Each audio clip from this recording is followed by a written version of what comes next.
There you are, trekking across a desert on foot. It's hot, you're terribly thirsty, and now you gotta walk around this stupid wall. Wait, a wall in the middle of a sandy, lifeless nowhere? Exactly, a wall in the northern Saudi desert.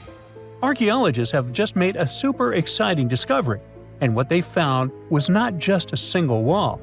No, it was a whole ancient walled city that might date back to 2400 BCE.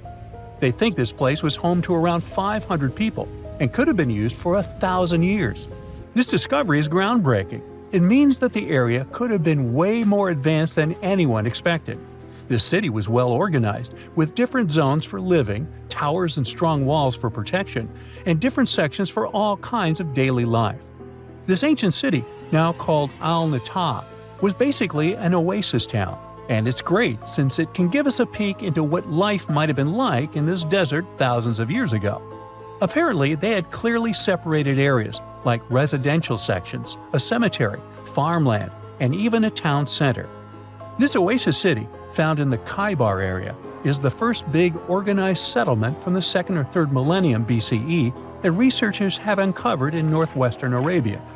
The first surveys show that this town, which covered about 6 acres, had several districts, including the residential area, the cemetery, and the legal one, with courts.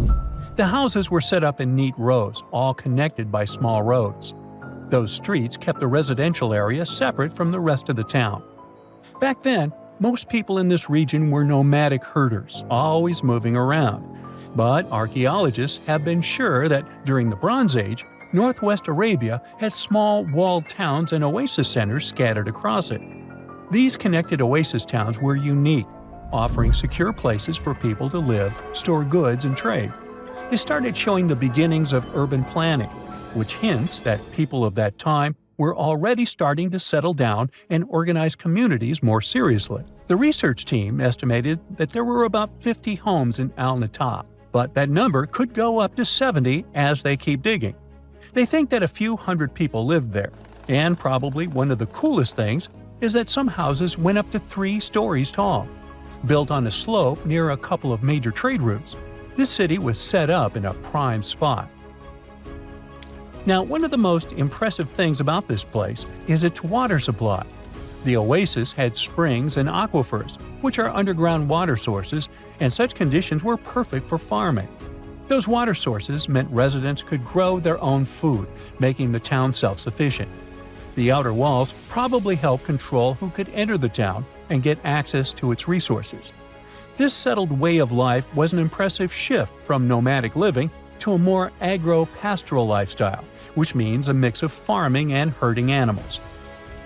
Another find that supports this theory is a bunch of tools like grinding stones, mortars, and pestles discovered inside the town. People there must have ground grains and prepared food. They had a diet of cereals, meat, and milk from animals they raised themselves. These astonishing findings show that the inhabitants of the town could easily feed themselves and were surprisingly advanced for that time. Thanks to better access to Saudi Arabia in the past couple of decades, archaeologists now have a much clearer picture of what life there was like thousands of years ago.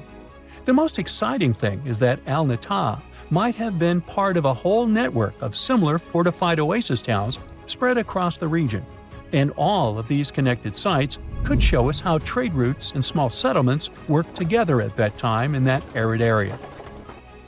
Now, at the same time, this recent discovery isn't the only one that has the scientific world buzzing with excitement. How about we visit Egypt and see for ourselves? After all, archaeologists have just found a stash of ancient Egyptian and Greek treasure underwater. They were exploring the lost city of Thonis Heraklion off the coast of Egypt, which sank more than 1,000 years ago. This city was legendary, and nobody even knew where it was until it was rediscovered in 2000. Now they're uncovering more and more, and on this dive, they found a pile of gold and silver treasures. Those were probably used in rituals to bless Egyptian pharaohs when they took the throne. The researchers even found an ancient Greek temple dedicated to Aphrodite and some super old Greek weapons. Frank Gaudio, the lead archaeologist, said it was astonishing that those delicate objects had survived the disaster that brought the city down. Back in its prime, Thonis Heraklion was one of the biggest port cities in the Mediterranean. It was a huge center of social life and was the main entry point for ships from Greece coming into Egypt. But tragically, due to rising waters, earthquakes, and a catastrophic tidal wave, the soil underneath the city literally turned into mush, and then the entire city sank into the Mediterranean. It was forgotten until Gaudio's team found it in 2000. Since then, they've been uncovering new parts of the city and piecing together its history little by little. If a lost underwater city doesn't seem impressive enough, we can travel to the Amazon. The discovery made there is truly mind-boggling. For centuries, people have talked about lost cities deep in the Amazon, like El Dorado, that mythical city of gold that lured Spanish explorers into the jungle. A lot of them never came back. Then, in the 1900s, a British explorer named Percy Fawcett went searching for what he called the lost city of Z, and he too disappeared. But now, finally, scientists have actually found proof that those lost cities in the Amazon were real all along. A team of scientists use a tech called LiDAR, which basically allows you to see through thick jungle from above by bouncing light beams off the ground. They flew over the jungle in Bolivia in a helicopter about 650 feet up and mapped out those hidden ancient cities.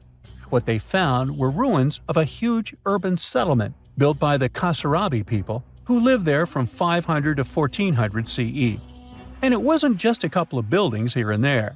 No, the LiDAR maps revealed massive urban centers, pyramids, platforms, roads, canals, and causeways, all carefully laid out. Turns out the Amazon wasn't just an untouched jungle. It was once home to big, complex cities. A scientist from the German Archaeological Institute explained that Europeans had long ignored the possibility of ancient Amazonian cities, but the LiDAR maps showed they were wrong. The new maps have revealed 26 sites, including 11 that no one even knew existed. Researchers have discovered two main city sites, Landivar and Kotoka. They had massive moat causeways stretching out like spokes on a wheel, linking the main cities with smaller surrounding settlements. Some of the canals even connected the cities to rivers and a big lake, which allowed water to flow through the area. Over the years, scientists found scattered ruins all over this region, but the thick jungle made it nearly impossible to connect the dots and see if or how they were related.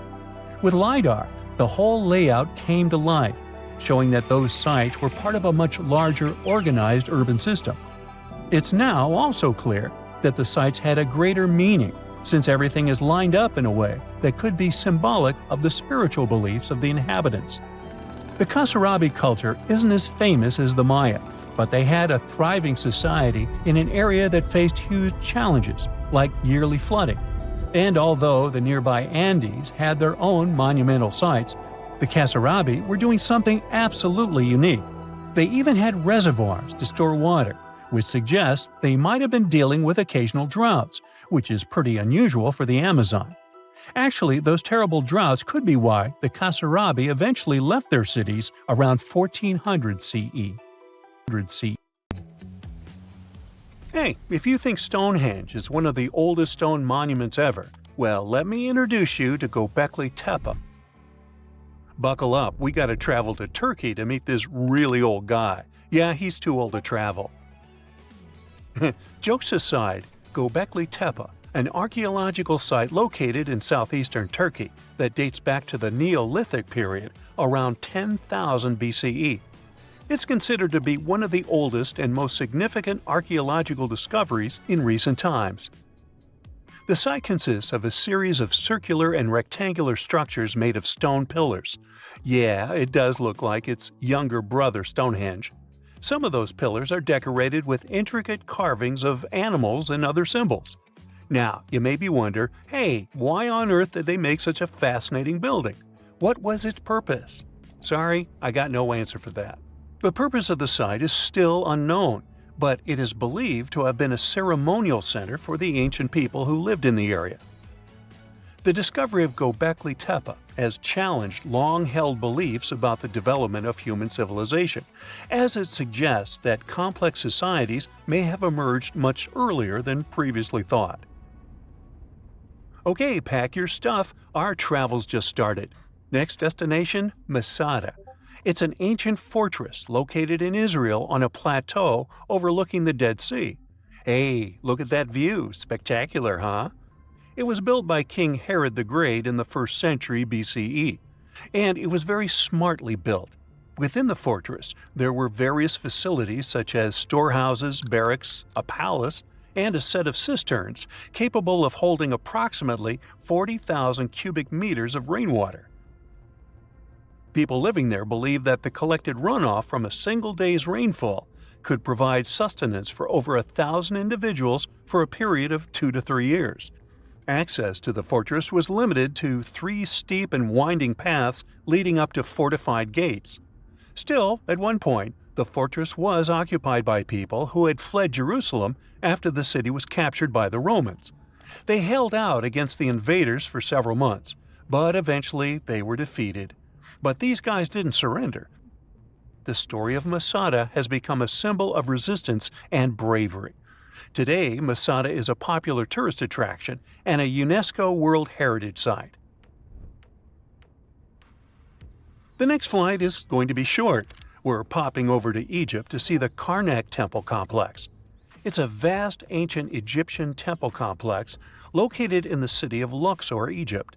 It was built over a period of 2,000 years and covers an area of more than 200 acres.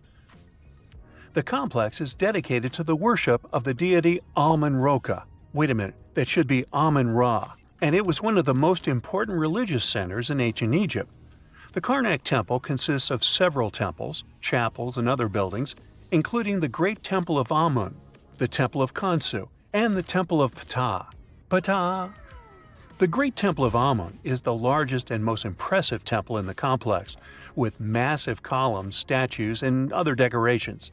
One of the most famous features of the Karnak Temple complex is the Avenue of Sphinxes, which is a long avenue lined with Sphinx statues that leads from the entrance of the complex to the Great Temple of Amun.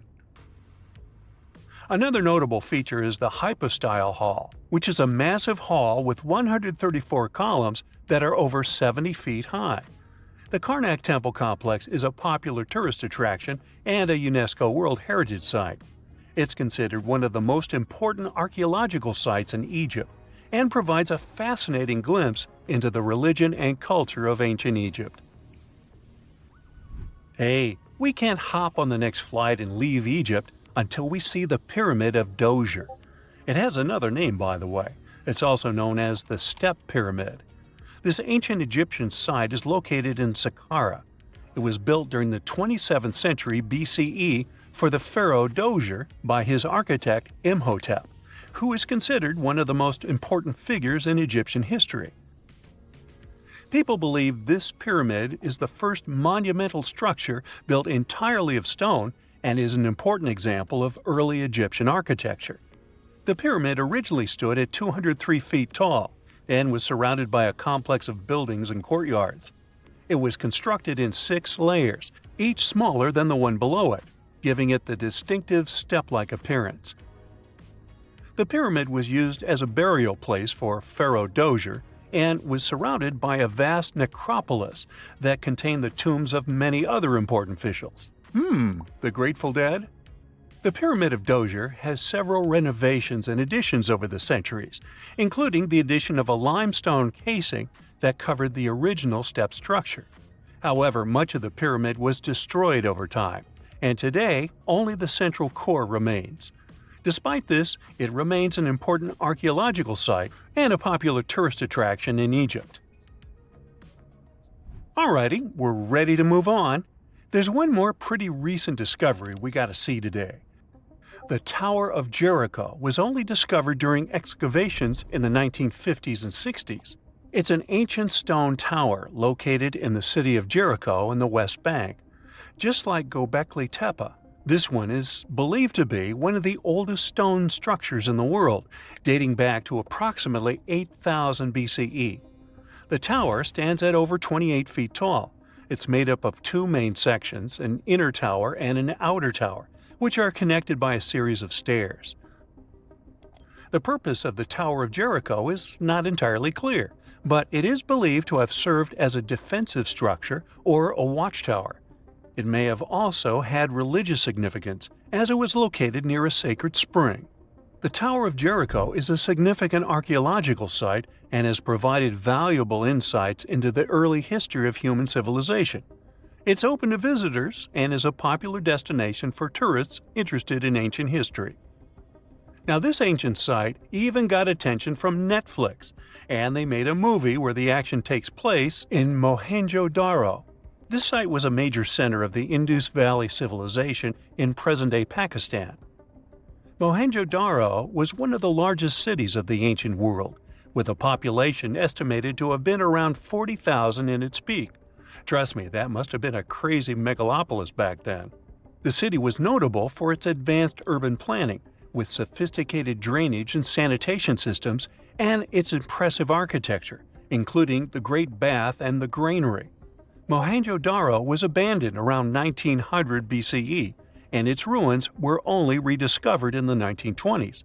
Today, it is a UNESCO World Heritage Site and an important archaeological site for the study of ancient South Asian civilization. We're heading to a teeny-tiny country that has quite an impressive history. Welcome to Malta. The Xigantia Temples are a Neolithic site located on the Mediterranean island of Gozo. They're probably one of the oldest freestanding structures in the world, dating back to around 3600 to 3200 BCE. The temples consist of two megalithic structures, each with multiple rooms and altars. The name Xigantia means giant tower in Maltese, as people believe that only giants could have built such massive structures. The temples are believed to have been used for religious purposes and are considered to be an important example of prehistoric architecture. They were added to the UNESCO World Heritage List in 1980. Well, you must be pretty tired, but there's one more place we gotta visit today. Our plane is already landing in Armenia, and we're here to see the Temple of Garni. Look, this one is well preserved. This temple dates back to the 1st century CE. It was built by King Tiridates I as a dedication to the sun deity Mir. Sadly, the temple was destroyed in the 17th century during an earthquake, which is quite a common thing for this area, but it was later reconstructed in the 20th century. Today, it's a popular tourist attraction and is also listed as a UNESCO World Heritage Site. Now, how about some surreal hidden places to check out? Grab a flashlight and your backpack, and bon voyage! The trip starts in the mountainous country of Switzerland. You travel to the town of Waltensburg in the eastern part of the country. It's raining and it's very cold, but you still make your way to the bottom part of a mountain, where your first adventure awaits. After climbing up high in the mountains, you see a strangely shaped castle. To get there, you must walk up an extremely narrow pathway. Don't look down, you think to yourself. You tighten the straps of your backpack and manage to walk along the pass. Standing at the door of the castle, you really can't believe what you see. A 13th century fortress built entirely of stone. Today, all that is left of Krafenstein Castle is mainly its ruins, but their condition is good enough to get an idea of what the place looked like back in its glory days. You take your time to explore the castle inside, but honestly, this place gives you the chills and you're ready to move on. The next place on the list is Turkey. A plane and then a car ride later, you arrive in the city of Çorum in the northern part of the country. On the outskirts of Çorum, you find a valley filled with old, overgrown mountains and see the beginning of the trail you're about to hike. The way is extremely steep, but it leads to a secret door carved in the mountain. Congratulations! You've just arrived at Kapilikaya. The huge door is a massive arched stone that blocks the entrance to a hidden building. Experts think it has existed since the 2nd century BCE. Unfortunately, the huge door won't open, so what's hidden inside is a mystery today. It's guessed that there is a room inside. Some locals say there's a treasure hidden there too, but until today, no one has managed to enter the place to check. Okay, it's time to get moving before night falls. Next, you get the unique opportunity to travel to Ethiopia. Wandering around the city of Lalibela, you stumble upon a huge pit carved in the ground. You approach it carefully, and soon enough, you see a magnificent terracotta building. So richly detailed, it leaves you mesmerized. But that's not all. There are 10 other pits just like this one, hiding King Lalibella's 12th century buildings. All 11 constructions are different from one another, yet share a similar recognizable style. They were hand-carved over the span of 24 years, only with the help of chisels, which is unbelievable given that these buildings are up to 50 feet high. That's about as tall as 5 African elephants stacked on top of each other, if you could do that. This unconventional way of construction made them entirely monolithic, meaning they were carved out of just one gigantic piece of rock. Pretty impressive, huh? Once you leave Ethiopia, you grab a flight to southern Italy, right there on the tip of the boot.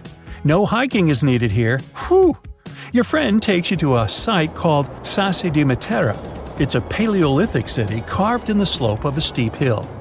You might feel like you've traveled in time here, as local stone houses and ancient buildings are unlike anything you've ever seen before. The site, also known as De Sassi, is suspected to be one of the first human settlements in Italy, dating back to over 9,000 years ago. Wandering around the town, you might get invited inside one of the cave-like houses. Oh, and as weird as it may sound, some of the streets run on top of people's homes. Talk about Paleolithic urban planning.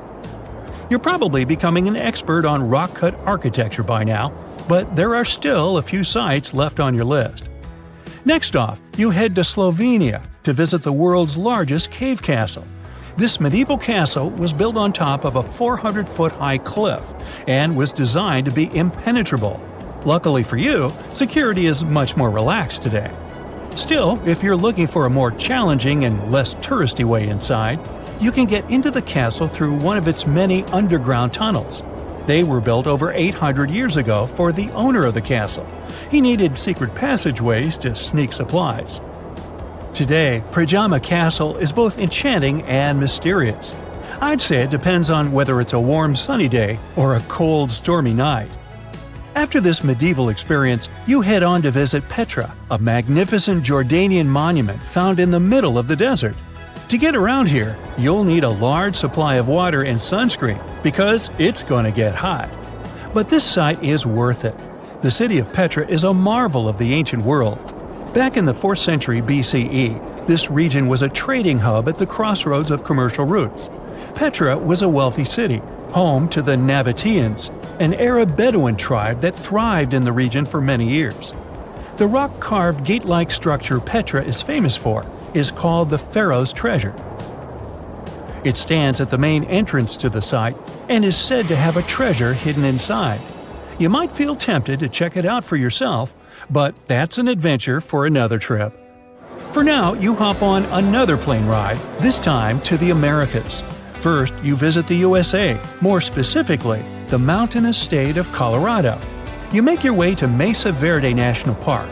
There, in between the greenery and abundant vegetation, you'll find over 600 dwellings built in the cave beneath the cliff, carved deep into the mountainside.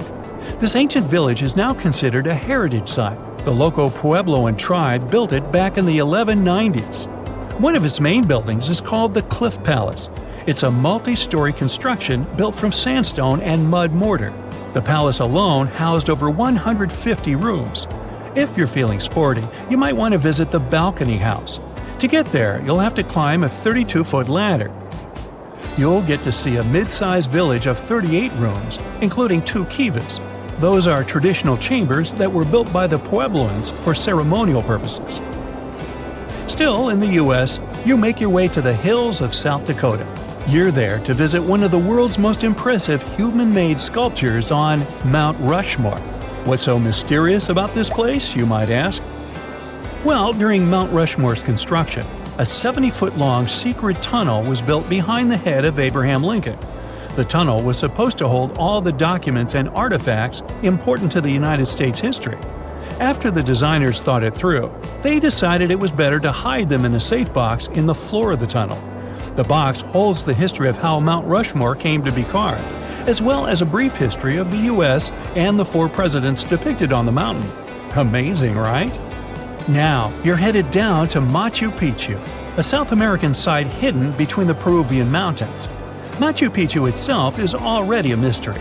Researchers still don't know why or even how the ancient Incan civilization managed to engineer the stone-built citadel all the way back in 1450 CE. To get there, you must endure a 3-day hike, reaching the impressive altitude of 8,000 feet above sea level. Or you can get a train, but that's no fun, right? You're here to check on a relatively new discovery. Back in 2010, French engineer David Crespi was taking measurements of the Inca ruins when he noticed a door he had never seen before. It was sealed off by stones. He went back to the site a few months later with an electromagnetic scanner. The scanner, which could detect objects behind walls, showed there were copious quantities of metals behind that sealed door. The researcher contacted the Peruvian authorities requesting to remove the rocks, but they didn't authorize it. As of today, the door is still locked. Whew, this trip was long, wasn't it? Make sure to get some rest, Indiana Jones.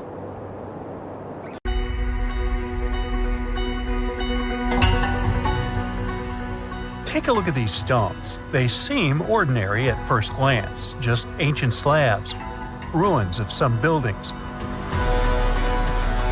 However, unlike many other archaeological finds, this one is among the most mysterious and unique. Here's why. These stones are the remains of a large temple complex called Puma Punku, located in Bolivia. Scientists aren't certain, but it's likely that Puma Punku was built by the Tiahuanaco Empire, which existed between 300 and 1000 CE, before the Inca Empire. There is no information suggesting that this civilization had advanced building technologies. Moreover, they might not have even had a writing system. Every stone was carved and polished with astonishing precision.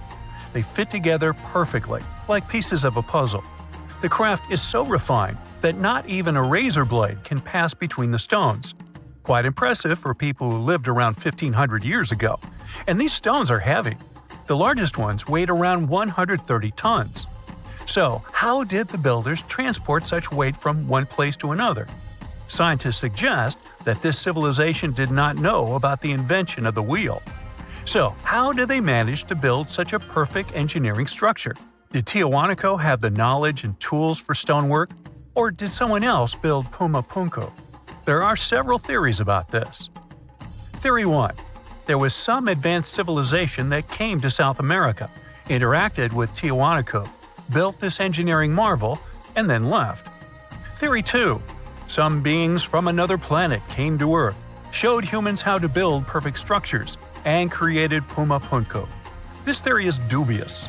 Another idea from this series suggests that Puma Punku was built by mythological creatures from the South American culture at that time. Theory 3, the most likely one. There is no mystery here. Tiahuanaco was indeed an advanced civilization with incredible building technologies. So, what do you think?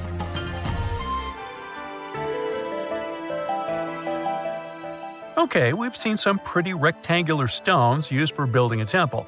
How about perfectly round stones for studying the starry sky?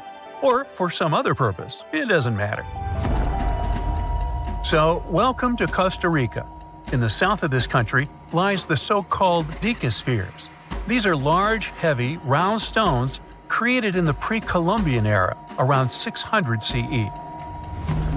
Now, each stone is made from a unique type of rock formed from cooled magma. In other words, someone waited for a volcanic eruption to end and for all the magma to cool, and then took all this material and carved these spheres from it. But how did they achieve such a perfect shape? Scientists suggest that people used small stones to grind and carve the cooled magma. Some specialists think that the stones were made for navigation. They could have indicated the way to certain places. Another theory claims that the deca squares were used for astronomy. No one knows for sure. We may never get the answer to this question because the people who knew the secret of the stones disappeared after the Spanish expansion.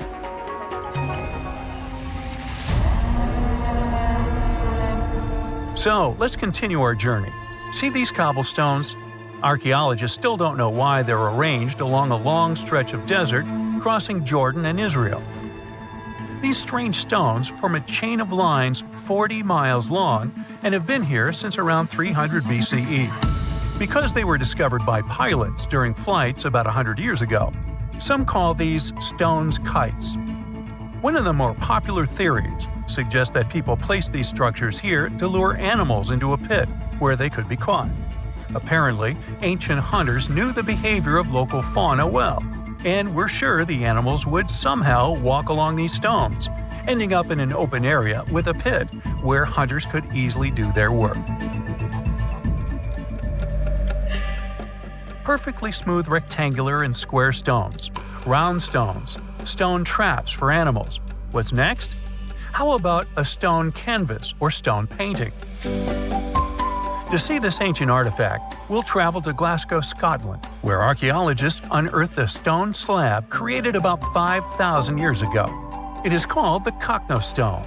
The slab measures 43 by 26 feet, about half a basketball court. And this entire area is filled with strange swirling patterns that scientists call cup and ring marks. But what do they mean? As usual, scientists don't know for sure. But one theory suggests that the inscriptions on the stone are somehow related to astronomical phenomena, such as lunar or solar eclipses. Maybe it was a star map, or maybe people just wanted to create a work of art. In any case, there is another interesting fact related to the cup and ring marks. Scientists have found similar drawings in other prehistoric sites around the world. Okay, let's step away from mysterious stones and look at some other archaeological mysteries. Here is the approximate order of civilization development starting from 8000 BCE, according to scientists. First, people settle in one place and build a city or settlement there. Then they engage in agriculture, and after that, they build temples. But in 1994, archaeologists said, no, the order might have been different. What if people first built temples to worship higher mythical beings and only then built cities and engaged in agriculture?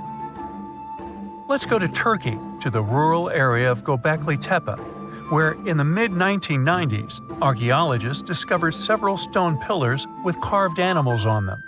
This ancient structure dates back to around the 10th millennium BCE. Now, this place is considered one of the oldest places of worship in the world. Most likely, it was built by semi-nomadic hunters who knew nothing about agriculture because it appeared in this region 5 centuries later. Now, scientists are wondering, is it true that such structures led to the settlement of the area? The answer to this question may help understand the mindset and development of humanity in many parts of our planet. So, would you like a scroll with the location of a treasure marked on it? You could say you already have one. Check it out yourself. Just Google the Copper Scroll Treasure. Download a high-resolution photo of the scroll and follow the instructions. Oops! The instructions are written in an incomprehensible language. Scientists have been trying to decipher this message since the scroll was discovered in 1952 in Qumran, and the answer is still not found. According to one theory, the scroll contains information about a large amount of silver and gold. But even if the treasure does not exist, this artifact is still quite interesting to study. It was created around 2,000 years ago, during the time when the Roman Empire ruled over the settlement of Qumran. Perhaps the local residents hid their valuables from the Roman legionnaires and left such a map for their descendants. When you approach this archaeological wonder, you won't notice anything. But if you rise into the air and look down at the ground, you'll see amazing patterns created by the people of the Nazca culture. This discovery is called the Nazca Lines. Pilots and passengers of commercial aircraft first noticed them in the 1920s and 30s during flights over Peru. These large drawings consist of geometric lines, complex images of animals, and whimsical figures. More than 2,000 years ago, people removed part of the surface soil of this land and created these patterns. But why? The Nazca Lines continue to captivate researchers and enthusiasts alike. Recent technological advancements, such as drone imagery and satellite mapping, have provided new insights into these enigmatic formations. Some researchers are now exploring the possibility that the lines serve multiple purposes, including communication with someone not from our world. And to some extent, this is true. Some scientists believe that the Nazca lines were a ritual method for communicating with the deities of the Nazca civilization. Studying these archaeological wonders not only enriches our knowledge of the past, but also inspires us to appreciate the ingenuity and creativity of the human spirit. If you walk through this small stone doorway in Hierapolis, Turkey, you might never come back alive. Back in ancient times, people thought it was some sort of portal to the underworld. Romans would go in carrying perfectly healthy bulls, but after a few minutes, they would watch these animals collapse as if hit by some mysterious force. But what's even weirder is that nothing happened to people. They could walk in and out just fine. Now, recent studies might have an answer for these eerie happenings, and it all has to do with people's heights. The gate, known as Plutonium, named after Pluto, the deity of the underworld, is a stone doorway leading to a small 32-square-foot cave. But the real danger is what is going on beneath it. Hierapolis is a super active geological area, and there's a big crack under the city that constantly emits volcanic carbon dioxide, which comes up as a visible mist. During the day, the sun dissipates the gas. At night, the gas forms some kind of a carbon dioxide lake on the sheltered arena floor. At dawn, you need to get out of there before it's too late. This whole place can turn particularly life-threatening right before the sun rises, when the carbon dioxide concentration, about 15 inches above the arena floor, reaches 35%. That means birds, bulls, and even humans can suffocate and pass away in just a couple of minutes. But there is a scientific reason that explains how Romans could get out of there unharmed. The carbon dioxide concentration drops quickly with height. So animals perished while their handlers, being taller and standing up, could walk out and breathe safely. Most people can't stay inside the Bagarn Fort after sunset. This 16th century fort, located about 146 miles from Delhi, is known as one of the most haunted places in India. During the day, the area is bustling with visitors who can walk through the main gate of this once grand fort city and check out the ruins of temples and palaces. But they will also see this big sign at the gate that dramatically warns everybody that all access is strictly forbidden after dark. That's probably because at night, according to locals, women can be heard screaming and crying in that place, along with the sounds of bangles breaking and strange music. Others have reported seeing shadowy figures and flashing lights among the ruins, or even smelling a strange perfume floating around. Yawata no Yabushirasu is one of Japan's most restricted forests, located in Ichikawa. The forest itself is a small area, covering just a little more than 40 square yards, and it is mostly a thick patch of mosu bamboo. Its location next to a parking lot and modern buildings makes it seem less intimidating, but don't be mistaken by its appearance. Since at least the 19th century, people have said that anyone who enters this forest is bound to disappear and never be seen again. So, as soon as you arrive, a sign near the forest tells you about its history and the curse believed to be linked to it. Some rumors suggest the creepy presence of an ancient samurai lord walking around. Other legends say that the forest hides a bottomless pit filled with poisonous gas. Whether these stories are true or not, today, the area is enclosed by stone walls, and entry is still strictly prohibited. In a valley called the Dark Entry Forest in Connecticut, you will find Dudleytown, but you definitely shouldn't go inside. Not only has the land been private property since the 1920s, but it is also known as one of the spookiest places on Earth.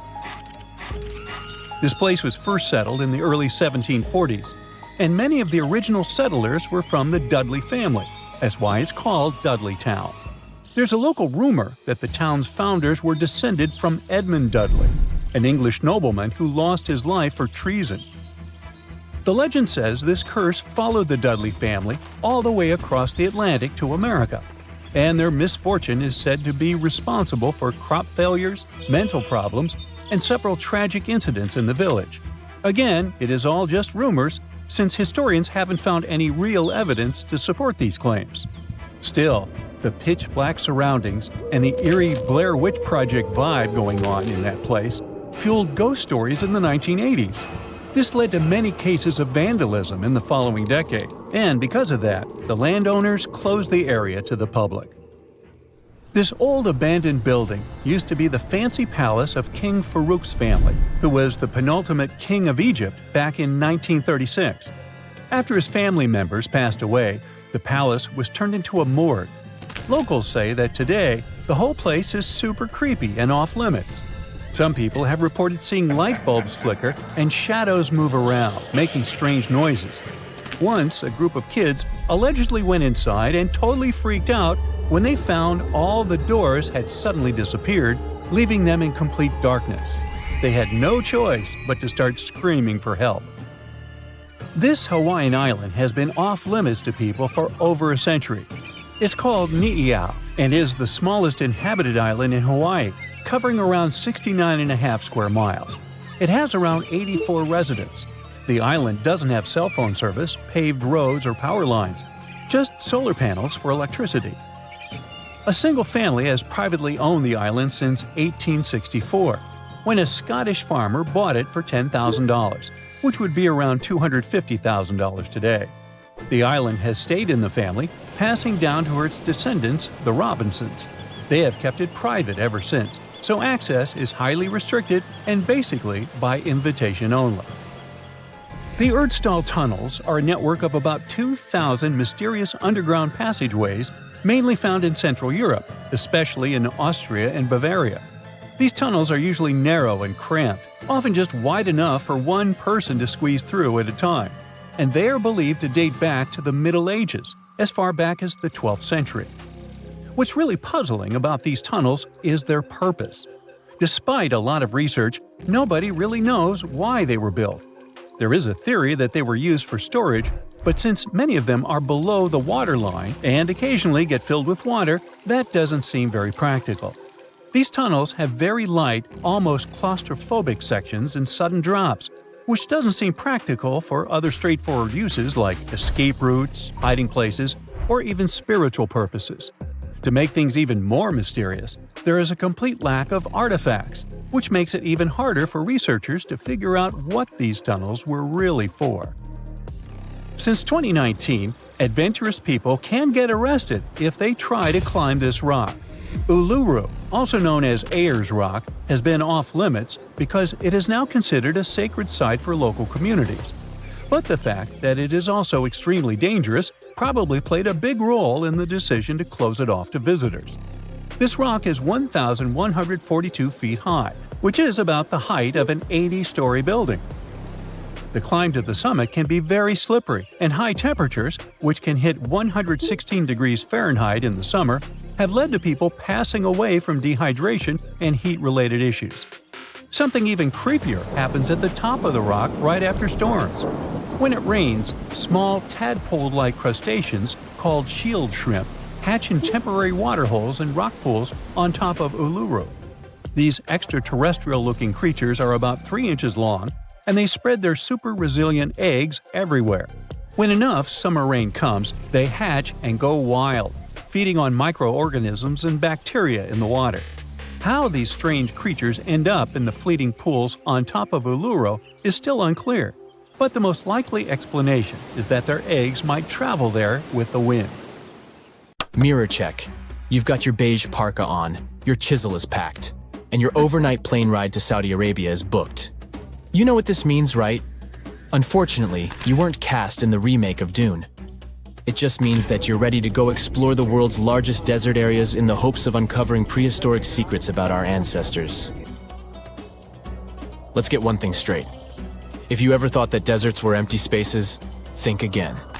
They might be filled with sand as far as the eye can see, but they also hold a lot of history, you know, because before humans settled down in cities and towns, we were nomadic people, and we traveled all around the globe looking for food, water, and shelter. So we had to come up with some interesting stuff to survive.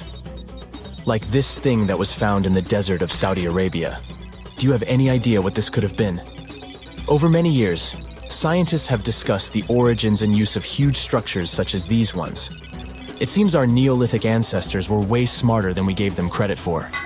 They didn't spend all their hours around the fire carving weapons out of stone. No, they were also practicing their architectural skills. These huge stone structures are called desert kites, because if you look at them from a distance, well, they sort of look like kites. Archaeologists have arrived at the consensus that these kites were used to lure animals in. This way, it would make it easier for our ancestors to guarantee their week's food. But that's not all. Take a look at these monolithic structures right here. They show us that our ancestors probably drew on rocks, the blueprint of what they were going to build on the ground. Just like modern-day architects, desert kites could be miles long, so they drew out a plan before actually building them. The most surprising feature of all is that these kites were built even before things such as Stonehenge. We're talking around 7,000 to 9,000 years ago. Over the last decade, scientists have been able to identify over 6,000 desert kites spread across the Middle East and West and Central Asia. If you don't think this huge, try building something this large without the help of any drones. It looks like a pretty difficult feat to me. And apparently, Saudi Arabia's desert is filled with more amazing things. Scientists have found mysterious stone structures that are older than the pyramids of Giza in Egypt. So of course, you can't wait to go check that out. Can we all agree that carrying around heavy rocks to build a pyramid without the help of modern technology sounds absurd? I mean, how on earth did they do it? Now imagine turning back the clock about 2,000 years into the past and finding humans that built similar gigantic structures in isolated areas. Take a look at these so-called mustadils.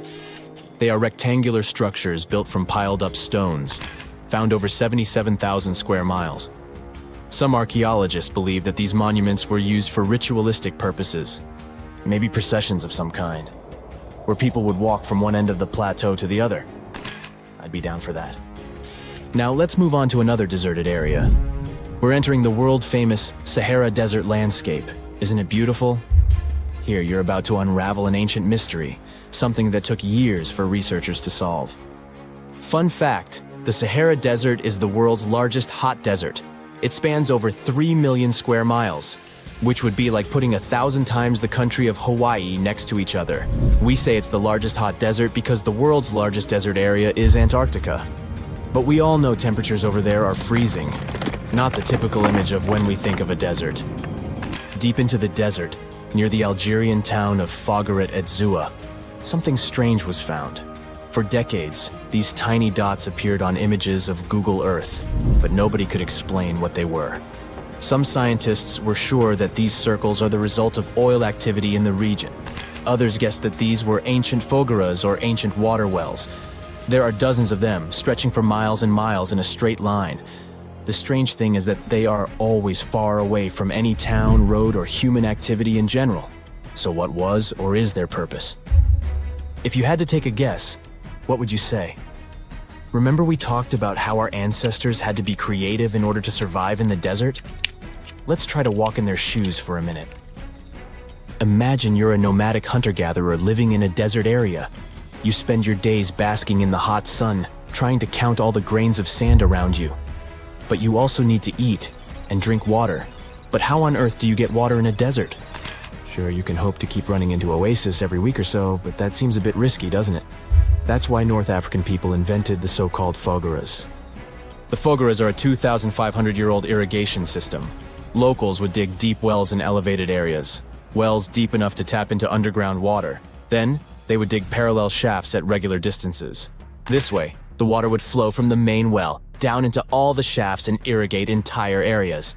Travelers could stop by the shafts and quench their thirst. They could also raise livestock and tend to crops. Pretty clever, huh? As much as these holes did look like fogaras, a little bit of research would show you that they're not. You see, these shafts were built in a line, and not in a circular shape like the ones we're looking at now. So maybe it has something to do with the second option? Maybe these desert holes were related to oil activity in the region? Let's have a look at the holes up close and personal. From Google Earth, they don't seem that big, but in real life, they are huge craters. The tip to uncovering what they are is hidden beneath the sand. If you were one of the researchers originally uncovering the truth behind this mystery, you would have found something unique hidden in the sand. Old dynamites and vintage sardine cans. Putting the pieces of the puzzle together, scientists found that these sardine cans were a model from the 1950s and 1960s. It seems that entire teams from that decade would camp out while they surveyed the area for oil. And what about the dynamites? These were used for seismic surveying. This is an old technique, used to identify if there is oil and gas beneath the Earth's surface. Still in North Africa, you find out about another desert mystery worth exploring. Near the city of Tiaret, southwest of Algeria's capital, one runs into 13 peculiar monuments. These structures are also called jedars, and yes, I am aware of how much that may sound like a Star Wars reference. They are pyramid-like in their shapes, and as far as scientists know, they were used as final resting places for the people who lived in the region. Can you guess who these were? Most likely the Berber nomads. And since we're talking about ancient stuff, they were probably built between the 4th and 7th centuries CE. Once scientists began to explore the insides of these monuments, they found they were pretty big inside. They found large underground vaults, chambers, and labyrinth-like corridors that gave way to over 20 compartments. It could take you up to 2 hours to walk around in them, and apparently our ancestors also used its walls to depict images of animals and hunting scenes. There's no definite proof of what these jedars were used for, though. This is so neat, huh? I'm sure that our world's desert is filled with many more mysterious things for us to unravel. I guess I'll see you next time so that we can continue our explorations. When you think of an epic desert scene with blazing sun, endless dunes, and those magical little oases, you probably picture the legendary Sahara, right? But what if I tell you that 11,000 years ago, this vast expanse of hot sand looked totally different than it does today? Yeah, I don't know, I wasn't around then. But I'm told that back then, what we now call a desert was a lush paradise, brimming with lakes, rivers, grassy plains, and even woodsy forests. So, where did all this water go? There are many stories about the distant past of our planet when deserts were covered with jungles and forests, and then something happened, like changing climates or colossal earthquakes, and it all turned green lands into dunes. But how about a theory that Sahara became a desert because of humans and goats? The Sahara has seen its fair share of wet and dry drama throughout the ages, mostly thanks to little shifts in Earth's orbital tilt, causing variations in how much solar radiation hits the atmosphere. There were even times called the African humid periods, when the rain would pour in and transform the dry landscape into a bright green haven. But between 8,000 and 4,500 years ago, something really funky happened to this region. Certain areas went from humid to dry way too fast to explain it by just orbital changes. In the blink of an eye, the lush Sahara turned into the Sahara we know today. Now, if you ask scientists why it happened, they will tell you, oh, it's just poor parameterization of the data. Bet you didn't get it, did you? What? Well, right, let me translate it from scientific to common human. It means they really don't know the answer themselves, and they got a bunch of missing puzzle pieces. But as scientists sifted through ancient dirt and pollen samples, they spotted a quirky trend. Wherever there were pastoralists, also known as humans with their domesticated animals, the plant life seemed to shift. It was as if every time humans and their furry friends meandered through the greenery, they turned it into scrub and desert right behind them. Oops. Yep, chances are that by overgrazing, humans were sapping moisture out of the atmosphere, since plants give off moisture, which helps make clouds and making things even sunnier, leading to a quicker end of the humid vibes. Plus, our ancestors may have been getting a little too cozy with fire for land management, further speeding up the desert takeover. Anyway, scientists are sure that this lush Sahara would have turned back into desert eventually, even if humans hadn't shown up, thanks to Earth's natural rhythms. So there's no need to pin this abrupt change solely on humans. It could simply be about nature getting feedback from vegetation and dust cycles. It's difficult to determine what caused these changes, as it's all interconnected. During the last humid period, the Sahara was filled with hunter-gatherers. As things got a little drier, they started herding animals for food. The weather pushed people to herd cattle. It's also possible that grazing sped up the landscape degradation. So, which came first, the chicken or the egg? Or in this case, the human or the cow? It's tough to tell with the evidence we have now. Now today, it's safe to say that water is no longer that big of a problem in the Sahara, even though it's a huge desert and the times of lush forests there are long gone. But technology's got us covered. For example, the Nubian Sandstone Aquifer System, the biggest underground water stash on the planet. It's nestled beneath the Sahara Desert's eastern edge and stretches across 4 northeastern African countries – Sudan, Chad, Libya, and Egypt, covering a whopping 770,000 square miles and holding around 36,000 square miles of groundwater. Just look at the pipes transported when it was being built. It's the world's largest irrigation project. No wonder it's feasible to thrive in the Sahara today. But imagine thriving in the Sahara Desert with just one water source. Sounds like a tough gig, right? But the ancient Garamantes did just that, surviving and even thriving for nearly 1,000 years without monsoons or rivers flowing to their desert paradise. These clever folks were the trendsetters of urban life in the sands, and even the Romans couldn't help but notice their genius. While many thought they were just desert-dwelling savages, the Garamantes were busy building an empire in one of the toughest climates on Earth. But how did they do that? Well, they got crafty and dug a whole bunch of underground tunnels to tap into a massive sandstone aquifer. They were literally squeezing every drop of life from under the dunes. But recently, research showed that the Garamantes weren't just hardworking, they were pretty lucky too. The Garamantes had an underground aquifer that brought water up to a hill where they built over 500 fogaras, which are irrigation systems, some stretching as long as 2.5 miles. It was like sipping water through a straw, which let them irrigate their crops for nearly a century, especially since even a little rain would help recharge the system. But eventually, due to rain insufficiency, the aquifer ran low, and reaching it again would have meant digging more tunnels and relying on more people. That's a tough problem, considering these people were in the middle of food and water shortages. Guess I don't need to tell you what happened to the Garamantes, do I? The fall of the Garamantian culture might be linked to several factors. It may have been due to climate changes, or they may have simply used their water resources too much. Back in the day, the Sahara Desert was actually fertile agricultural land, thanks in part to the cool irrigation system the Garamantians created. But since fossil water isn't something you can replenish over time, the groundwater levels dropped pretty low. This likely played a big role in the kingdom's decline by the late 7th century CE. That sounds like someone who hit a lottery jackpot, used up all the money, and went back to their original not-so-cool job once the bank account got fully drained.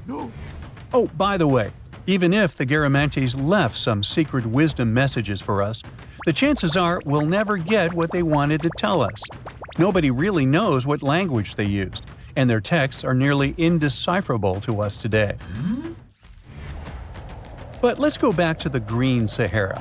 So it transformed into a desert about 4,500 years ago.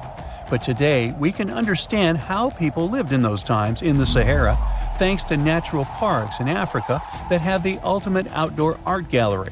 There are well over 15,000 ancient paintings and carvings depicting everyday life from around 11,000 years ago. However, if the carvings aren't enough for you and you feel like visiting an actual green desert, all you have to do is book a flight to California. One of the most beautiful phenomenon in the world, the superbloom, takes place here. Look at all these colors – orange, green, pink. It's a miracle. Wildflowers bloom right in the middle of a hot desert after several years of rainfall in dry places. It's such a bright and colorful landscape that superblooms can be seen from space. This rare phenomenon can be observed in other arid places and deserts in western and southern Africa, Western Australia, and Chile. In all these places, the weather is very hot and dry in summer. Mild humid air comes in winter, and this is the ideal environment for mass flowering. Flower seeds that lie in desert sands can wait for decades before starting to produce flowers. When the hot sun destroys all the weeds and grass, and the rainfall becomes enough to moisten the soil, the seeds are kind of like, well, okay, now it's our turn to play a big game. And then hundreds of thousands of tourists come to take photos and post these beautiful pictures on social media.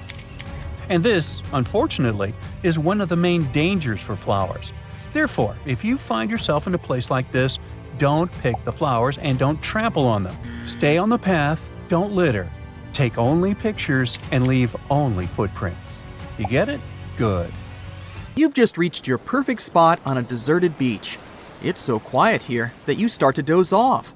But as you open your eyes, you are shocked. Wait a minute, is that an actual house that's just been washed up on the shore?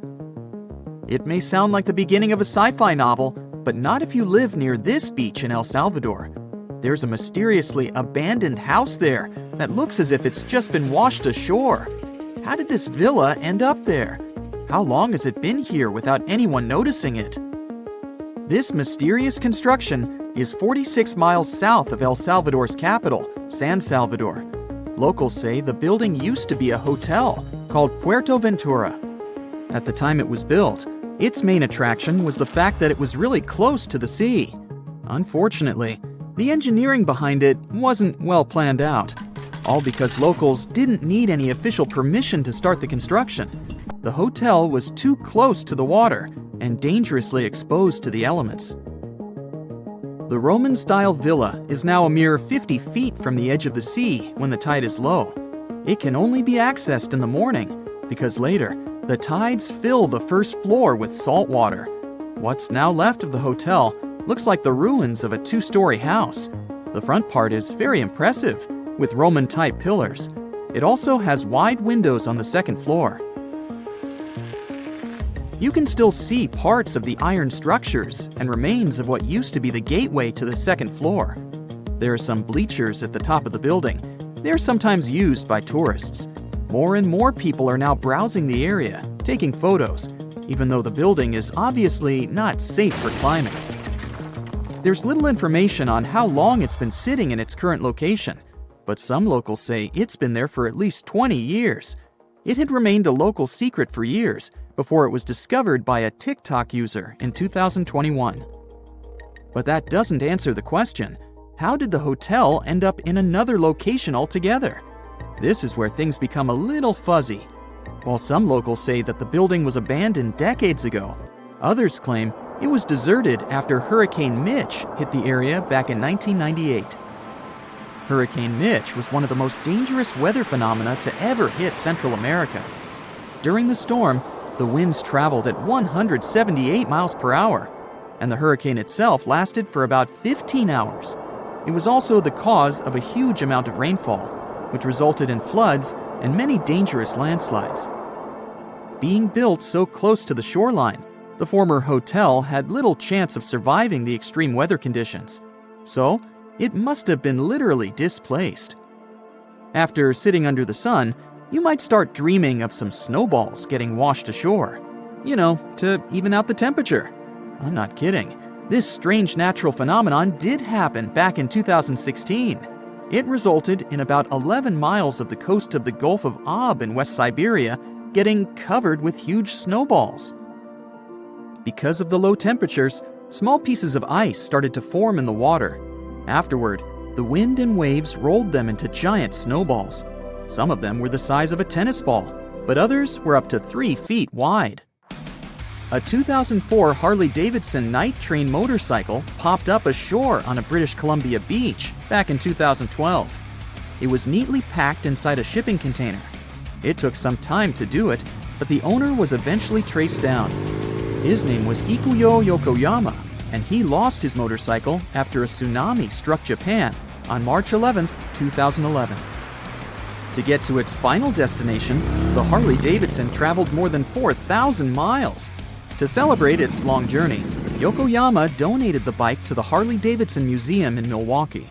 It's been on display there ever since, in case you want to visit. This strange phenomenon made it look as if someone spilled dish soap all over the beach. But it does happen pretty often in Queensland.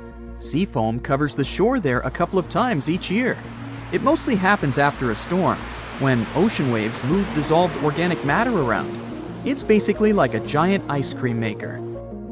After Cyclone Debbie back in March of 2017, some beaches actually needed to be closed because of huge amounts of white foam. The wind even brought some of that foam to the nearby towns, making locals believe it was snowing. Would you be surprised to see a 6 by 6 foot rusty metal die washed ashore on your local beach? Because back in 2017, people in Coeur d'Alene in Idaho sure were. It turned out to be an old storage tank. Someone decided to spice it up a bit by adding some white spots to make it look like a die. In 1992, thousands of rubber duckies got stranded at sea after a large container ship that was transporting them was hit by a wave. As you can imagine, the ducks started popping up all over the world, in Hawaii, Alaska, South America, Australia, in Europe, and even in the Arctic. It's estimated that a couple hundred of those unlucky rubber ducks are still out there. Interestingly, they turned out to be very useful to scientists. Based on their movements, researchers can monitor the direction of water currents. If you happen to like dinosaurs, you'll be happy to know sea waters can also bring ashore some fossils. In 2018, a large dinosaur jawbone ended up on the coast of Lilstock Beach in Somerset, England. It used to belong to a dinosaur called Ichthyosaurus. Thanks to this finding, scientists were able to make an impressive discovery. Before, they thought the Ichthyosaurus could reach a maximum length of about 69 feet. But after they studied the jawbone, they ended up recalculating the creature's size. They concluded that the Ichthyosaurus could grow up to 85 feet. The megalodon was the largest predator in our planet's history. It lived almost all over the globe, except near the poles. How do we know that? Because megalodon teeth keep appearing on beaches every now and then. One staggering megalodon tooth, which was way over 20 inches long, was discovered in a river in Croatia. Since these creatures have been extinct for about 3 million years, their teeth are highly prized by fossil hunters. A giant Lego man that washed ashore is something I never thought I'd hear about. And it turns out it didn't happen just once. There were 4 of these giant Lego men in total, each around 8 feet tall. One was found in England and one in the Netherlands, while the other 2 popped up in Florida and California. It was surely not a coincidence, and after some research, people found out that a Dutch artist was behind this. Ego Leonard started this project as a personal statement campaign. A short film was even made about this, and it was called No Real Than You Are. This sentence was written on each of the 4 Lego men put to sea. A bundle of over 50 letters was washed ashore in New Jersey on a beach in Atlantic Highlands back in 2012. It happened shortly after Hurricane Sandy had struck the area. A 14-year-old boy found the letters and gave them to his mom. She was so touched by them that she decided to carefully dry and return them to their owner. The letters were the correspondence of 2 people named Dorothy and Lynn. They were dated between 1942 and 1948. The last was written a week before their wedding. With the help of an online genealogy site, the woman reached Dorothy and returned the letters to the 88-year-old woman who was living in a retirement home. In the UK, there are around 115,000 mailboxes, with some of them placed in questionable locations. Look here, we're on a deserted stretch of Caithness Moorhead, and here, just smack dab in the middle of nowhere, between the quarry and some moorland, stands a solitary mailbox. It was local teacher Chris Aitken who stumbled upon this oddity near Worth Hill, close to John O'Groats. Now, John O'Groats is a tiny village 2.5 miles northeast of Canisbay, in the historic county of Caithness, Scotland. The village itself is popular with tourists, but only houses around 300 people on a regular basis, and they have their own mailboxes there. So why would someone need one on a random hill? When Chris shared a photo online, someone chimed in with a theory. A while back, an entrepreneur was selling tiny parcels of land near Campster, claiming buyers became lairds with their little plots. Could this mailbox be related to that? Now, the box, proudly labeled Laird of John O'Groats, features the name Thorsten Sommer and an address in Germany. There's a PIN number on the front, but when Chris opened it, all he found was a website link. The site has pics of Sommer waving a Scottish flag and talking about his love for Scotland, even calling himself the Old Scotsman. Chris tried reaching out through the website for more info, but hasn't heard back. It might be linked to Sommer's reported purchase of a tiny patch of land, but buying Scottish laird titles is often seen as a fraud, giving no real title at all. The area around Worth Hill has had some recent police action too, after a body was found nearby. Ooh, could that somehow be connected to this mysterious mailbox too? Well, enough of the detective stories. Let's dive into some high-end fashion, shall we? So, you might have come across that funky image popping up all over the internet, claiming there's a pop-up Prada store in the Texas desert. Well, it's kind of true and kind of not. Yes, there's a shop, sort of. It showcased a whole range of Prada gear worth around $80,000. And guess what? Miuccia Prada herself handpicked the items. But still, you couldn't buy a single thing there. No cashiers, no shop assistants. It was like the place was permanently closed. The twist? It's actually an art installation. Made entirely of biodegradable materials, it was designed to gradually blend back into nature, taking a fun jab at our current consumer culture. But why display goods you can't actually buy? Well, it's a metaphor for the elusive charm of luxury. While it was meant to decay in peace, the hype surrounding it led to a surprising amount of foot traffic and even some chaos. After trying to fend off a few would-be thieves, the artist had to admit defeat. Now it's a hotspot for photos, drawing everyone from tourists to celebrities. Right, you can find a brand purse in the desert, but can you, let's say, find a car somewhere in Welsh caves?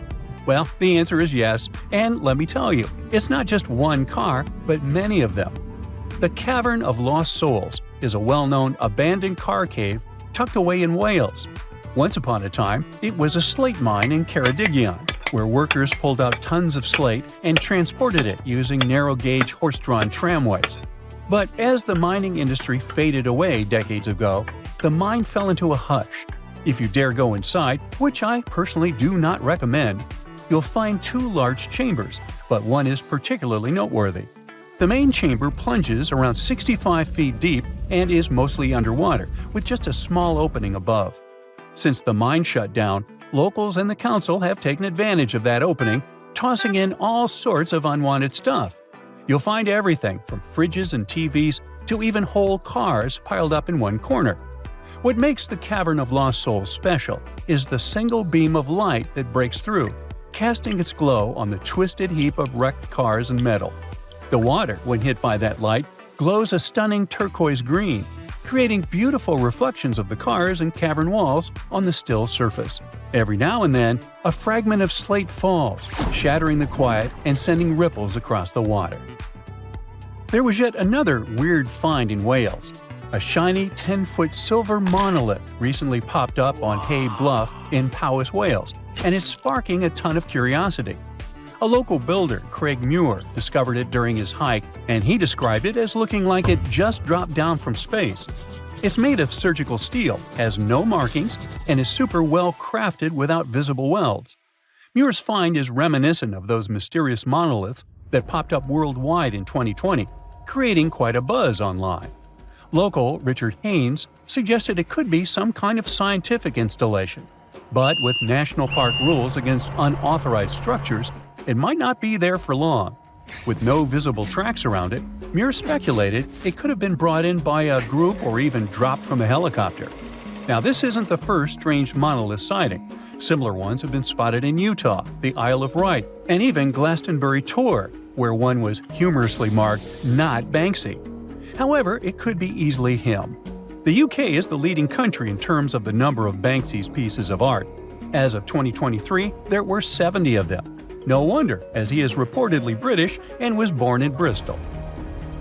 The Atacama Desert in northern Chile, the driest non-polar desert on Earth, features a bizarre sight at kilometer mark 1309 on the Pan American Highway, a giant cement hand that towers 36 feet above the sand. Looks creepy, right? Well, worry not. It's not some creepy monster trying to grip you and take you to the netherworld. It's not an ancient relic from a lost civilization either. A professional sculptor created this quirky landmark back in 1992. Despite its remoteness, the hand is frequently targeted by graffiti, so local volunteers must clean it up twice a year. And by the way, it's not the only landmark of this kind. The very same sculptor also created a similar hand in Punta del Este, Uruguay, called Man Emerging to Life, and it represents the idea that a giant might be holding South America in a stone grip. Hey, works for me. Now check out this giant stone sphere hidden in the forest of Bosnia's Visoko Valley. What do you think? Is it an ancient relic or a modern art installation? Share your thoughts in the comments. But to be completely frank with you, which I always am, nobody really knows for sure. Experts think this sphere, which measures around 10 feet across, is just a naturally occurring rock formation called a concretion. These iron-rich balls get their reddish color from the high iron content and form when mineral particles stick together over time. While concretions can take on some pretty wild shapes, the exact process of how they form is still a bit of a mystery. Then there's this archaeologist, often called the Bosnian Indiana Jones, who claims it's actually a man-made artifact from over 1,000 years ago. Spherical concretions aren't unique to Bosnia, though. You can find them all over the world, like these boulders in New Zealand, massive round stones that are over 60 million years old. There are also cannonball concretions in North Dakota. And let's not forget about the man-made stone spheres crafted by the Dicas people in Costa Rica, which are perfectly shaped and arranged, definitely a testament to human creativity. So while the Bosnian sphere is super intriguing, it's probably just an ancient concretion and not a remnant of a lost civilization. Bummer. Finally, some things are so well hidden that you have to go deep down into the seafloor to get a glimpse of them. Once a hedonistic hotspot for the Roman elite, Baia was like the Las Vegas of its time, but now its ruins are submerged underwater. This resort city thrived on volcanic hot springs and attracted the likes of Nero and Caesar, who even built vacation villas there. However, in the 8th century, Baia lost a battle and was abandoned by 1500. As the water levels rose, much of the city was lost beneath the bay. Today, you can explore Baia's ancient ruins in one of the few underwater archaeological parks in the world. Hold your breath. I bet you've never heard of the legendary oasis of Zerzura. This ancient city is said to be hidden somewhere deep in the Sahara Desert, and its discovery could mean unimaginable riches and untold secrets. According to an anonymous 15th century Arabic guide, the key to unlocking the city lies in the beak of a bird carved on the city gate. Zerzura might not be as popular as Machu Picchu or the pyramids, but that just makes it more mysterious. Legend has it that Zerzura is built around this big oasis somewhere in the desert west of the Nile. Apparently, it's made out of white stone and has all these luxurious houses and gold decorations. The story goes that a scribe wrote down the account of a traveler who stumbled upon Zerzura while looking for his lost camel. At one point in his journey, the man got caught up in a sandstorm, where he got separated from the rest of his group. The traveler kept wandering in the desert for days, and then, out of nowhere, two men showed up and guided him to the city of Zerzura. The traveler described this city as an oasis filled with little birds and made out of pure white stonework. The city is also said to be guarded by giants. In 1835, an English Egyptologist named John Gardner Wilkinson mentioned the city in one of his books. He spoke to a man from Egypt who found the city by accident after days of wandering through the desert. He mentioned some ruins, unusual stonework, and a large oasis surrounded by palm trees. The man even gave some instructions on how the city could be found, indicating that it might be in the western desert of Egypt. But here's the kicker. Even though a group of explorers went out to find Zerzura, they didn't succeed. At the same time, they did stumble upon a bunch of previously unknown oases. In the early 1900s, numerous expeditions were sent to find the city, including one with a fleet of Ford Model A trucks. But, alas, none were successful. Others say Zerzura did exist at one point, but not anymore. It's possible it was swallowed by the desert. It's believed that back in the day, the Sahara Desert was actually green. Scientists even found traces of ancient rivers that flowed through the area 100,000 years ago, creating green corridors across the desert. But Zerzura might have never been real to begin with. Maybe it only existed in the minds of people, a figment of their imagination, as they were struggling in the African desert. For thousands of years, people have been obsessed with the hunt for another lost city, Atlantis. But if this place really existed, where on Earth, or under the sea, could it be? According to Plato, Atlantis was an actual place, and it was supposedly located somewhere in the Atlantic Ocean, near the Strait of Gibraltar. But how did this mythical city become synonymous with a perfect paradise-like society? Well, you can thank Ignatius Donnelly for that. The American writer published a book in 1882 where he outlined 13 hypotheses about the existence of Atlantis. Donnelly truly believed that this lost city was where ancient humans lived in peace and joy for centuries. Donnelly even thought that Atlantis was the original source of many ancient civilizations around the world. And if we just followed Plato's clues, we could totally find Atlantis. Sounds like a treasure hunt, right? What inspired Donnelly to go on this quest in the first place, you might ask? Apparently, an amateur archaeologist discovered the city of Troy, using Homer's The Iliad as a guide. Well, if Troy was real, then why not Atlantis? Back in the day, some people believed that America was the legendary Atlantis.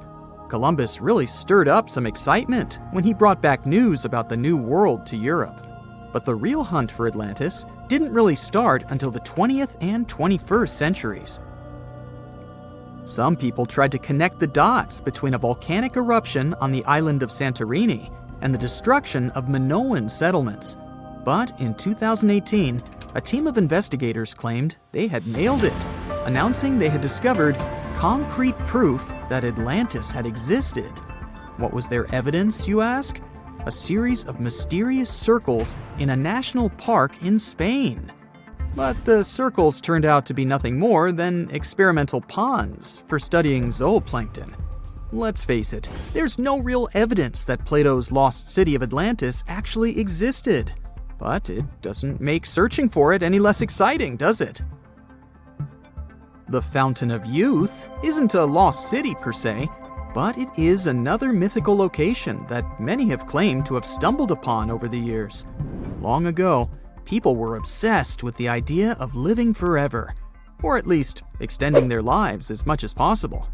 Each culture had its own wild story, like the Greeks talking about a magic fountain that let people live longer, or Alexander the Great finding a river of paradise that could heal the wounded.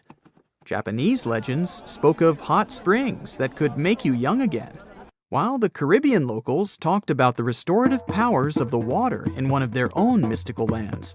Explorers searched far and wide for these magical waters, but nothing.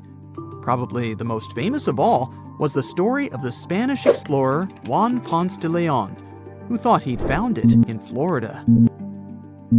Now, Ponce de Leon was quite a character. He sailed with Columbus and became an important figure in the area now known as the Dominican Republic. He found gold in Puerto Rico and even became the island's administrator. But when the ruler of Spain decided to replace him in his duties, he got upset and decided to explore Florida, looking for gold and the elusive Fountain of Youth. He explored the Bahamas, but sadly, he didn't find any gold or magic water. He did, however, make his way to Florida. He explored the coast and even discovered the Gulf Stream. Unfortunately, his last expedition didn't go well, and he was wounded. But the legend of him searching for the Fountain of Youth lived on.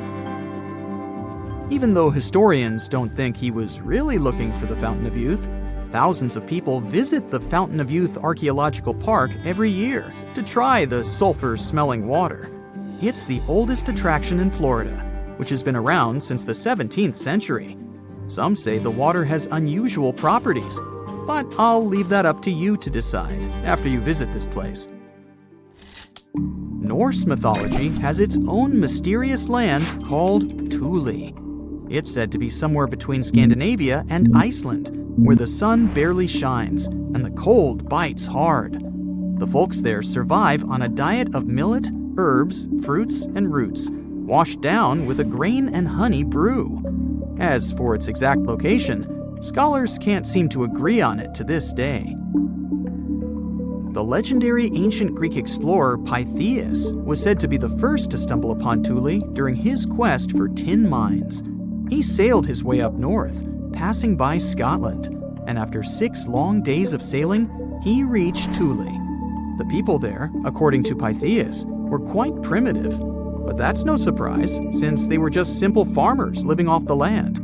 They showed Pytheas where the sun set on the shortest day of the year. They also told him that in winter, the sun never rose at all, and in summer, there was no night. For many years, historians have been debating the true identity of this mythical land of Thule. Some say it's Iceland, while others claim it's Norway. A little bit of progress has been made recently with the help of a team of researchers. If their findings are correct, Thule might be the elusive island of Smola. That's farther south than any of the Norwegian islands that were on the list of contenders. It may be too soon to celebrate, but it does look like Thule has finally been found.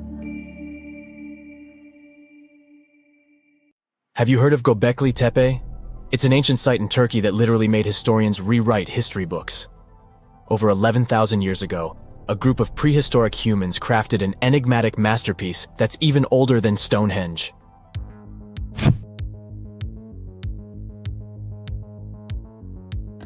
Before its discovery, archaeologists believed that people didn't know about iron and weren't good at making pottery. They were sure that settled life only emerged with the need for agriculture.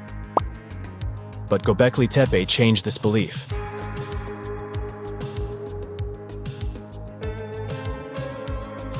The place has revealed that it was the temple that paved the way for a settled life, not agriculture. Until this discovery, researchers believed that farming was the catalyst for sedentary living. Meet Professor Schmidt, the guy whose findings changed this theory.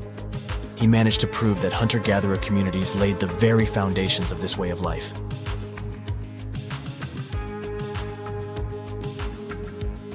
Back in the 1960s, other archaeologists visited the area, but they totally missed the mark. While surveying the region, they stumbled upon a hill with scattered limestone slabs and concluded it was just an old burial ground from medieval times. Little did they know that there was so much more to uncover.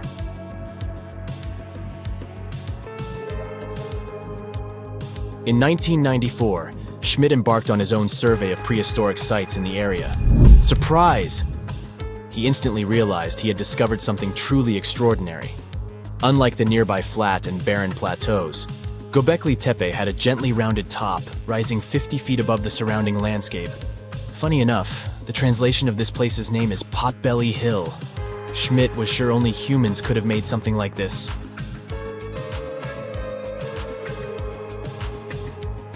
Those broken limestone pieces that were mistaken for gravestones turned out to be way more exciting. It was like stumbling upon a hidden treasure. The pieces took on a whole new meaning, and Schmidt with his team was about to dive into the secrets waiting beneath the surface. To their surprise, they found no traces of a settlement, no hearths for cooking, no houses, and none of those adorable clay figurines commonly found in nearby sites of similar age. However, they uncovered that those ancient people used tools like stone hammers. So, Schmidt and his team put their heads together and took a wild guess at the age of Göbekli Tepe's stone structures. Their estimation got backed up by some limited carbon dating done right at the site.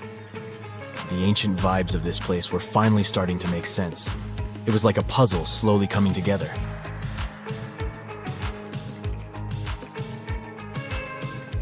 You may think that back then, people didn't have special tools to create something as cool as Göbekli Tepe. Not true. Turns out, these prehistoric folks used flint tools instead of fancy metal chisels. They were also skilled at chipping away softer limestone and crafting pillars right on the spot. Afterward, they carried the pillars a short distance to the summit and placed them upright.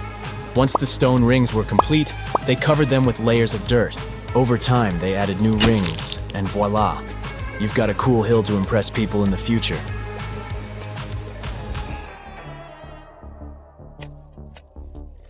During their first year of excavation, the team went through 15,000 pieces of animal bones from wild creatures. These people didn't have pet animals or grow their own food. They hunted wild animals for their meals. But things were about to change because the place had everything they needed to start farming. Scientists say they had wild sheep and wild grains that could be domesticated. And guess what? Just 20 miles away, geneticists found evidence of the world's oldest domesticated strains of wheat at a prehistoric village.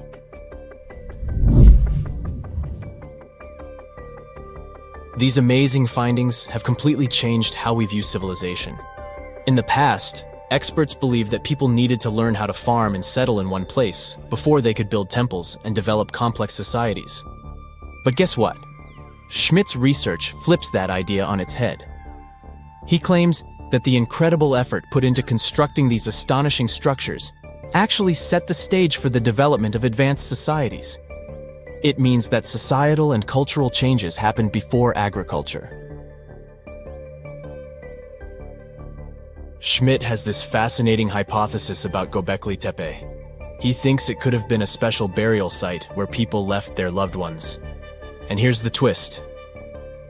The burial site was adorned with fancy statues and symbols representing deities from the spiritual realm. The idea that Göbekli Tepe could have served as a sacred place adds another layer of complexity to the whole story. While the site's true purpose may remain elusive, Schmidt's insights invite us to consider the profound interplay between life and the afterlife, and the deep reverence ancient hunter-gatherer societies may have had for their departed ancestors. Now let's talk about the stars of the show, the mesmerizing T-shaped columns that dominate Göbekli Tepe. These mysterious structures range from 10 to 20 feet tall and most likely represent stylized human figures. But one figure stands out from the rest, the three-dimensional lion relief. This depiction really fires up our imagination. Why? Because it hints at the possibility that lions roamed Anatolia during the Neolithic period.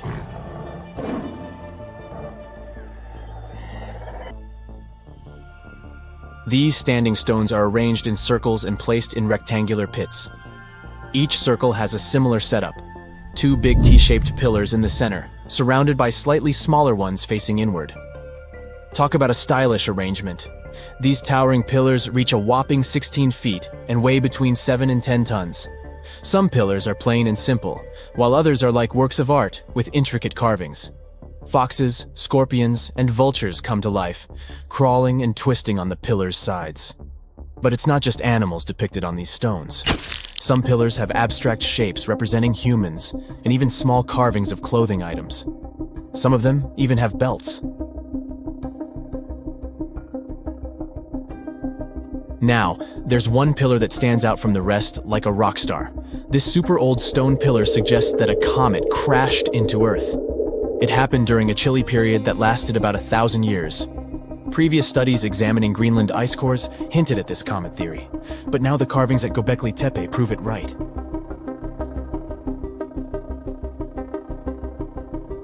The carvings on the pillars are like a historical comic strip.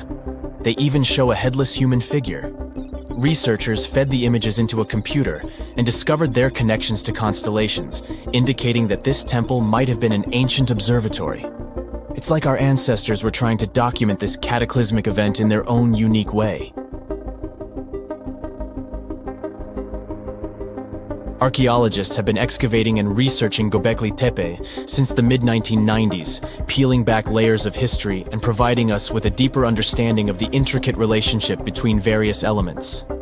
They have no plans to stop the whole process for another 150 years. Who knows what else they'll find? You see, Göbekli Tepe has been labeled purely as a ritual site with no signs of domestic activities. We were led to believe that the absence of water meant it couldn't support semi-sedentary communities.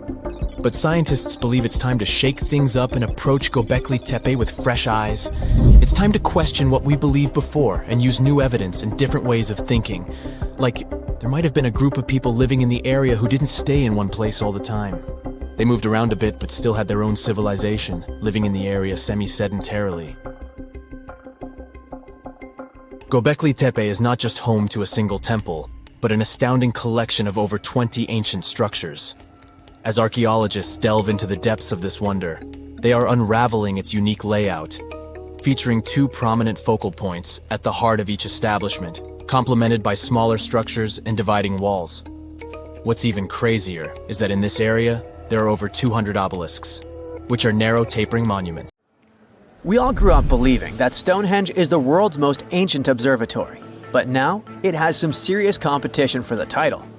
Nabta Playa was built more than 2,000 miles away in southern Egypt and thousands of years before Stonehenge and even the pyramids of Giza.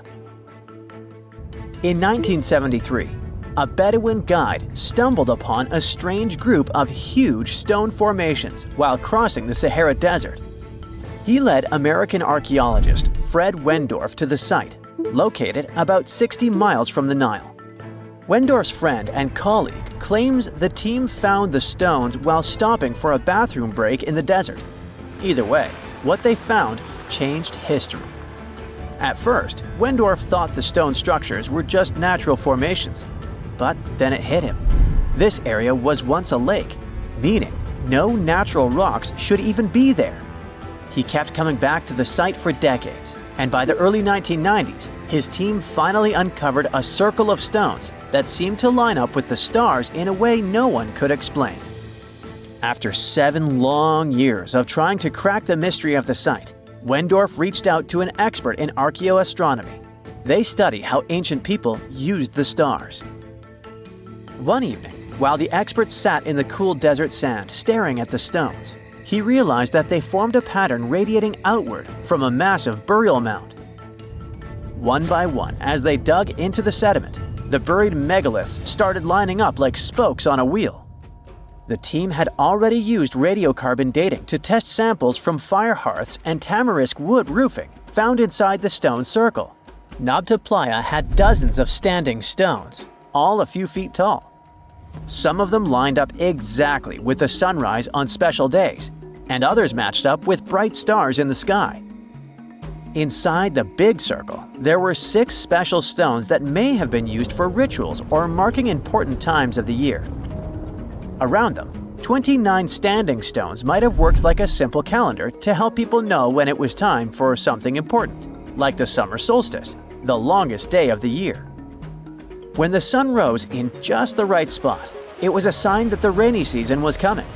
The stone circle once aligned with the brightest stars in the northern sky: Arcturus, Sirius, and Alpha Centauri. Some stones even pointed to the constellation Orion. By tracing Arcturus's movement across the sky, they figured out that it matched perfectly with the circle around 4800 BCE. That means it was the oldest astronomical site ever discovered. And the people of Nabta Playa may have been watching the stars thousands of years before telescopes were even invented. It looks like it had a huge meaning for people living and traveling through the desert. Over 10,000 years ago, the long, cold, and dry ice age that lasted for tens of thousands of years was finally fading away. Northern Africa got massive monsoons and rains that filled up seasonal lakes. So, parts of the desert turned into short-lived oases. For the nomadic people who roamed this harsh land, these summer rains were everything. Their entire way of life revolved around cattle. When archaeologists opened the central tomb at Nabta Playa, they dug up cattle bones and even a massive rock carved into the shape of a cow. The people who built it used the stars to guide them and find hidden watering holes like Nabta Playa, which likely held water for about 4 months a year, starting with the summer monsoons. But there was no North Star back then, so instead they navigated using bright stars and the way the sky seemed to spin in circles above them. When the lakes were full, the standing stones would be partly submerged, and from the western shore, you would see the reflection of the stars on the dark water.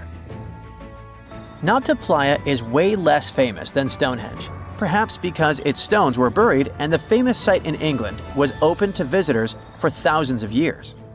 Sadly, when Nabta Playa did become famous, some tourists ruined parts of it by moving stones around, which messed up the ancient star alignments. To protect it, the authorities moved everything to a museum where people can see the stones and the carved cow statue without damaging them. The Egyptian observatory isn't the only construction similar to Stonehenge.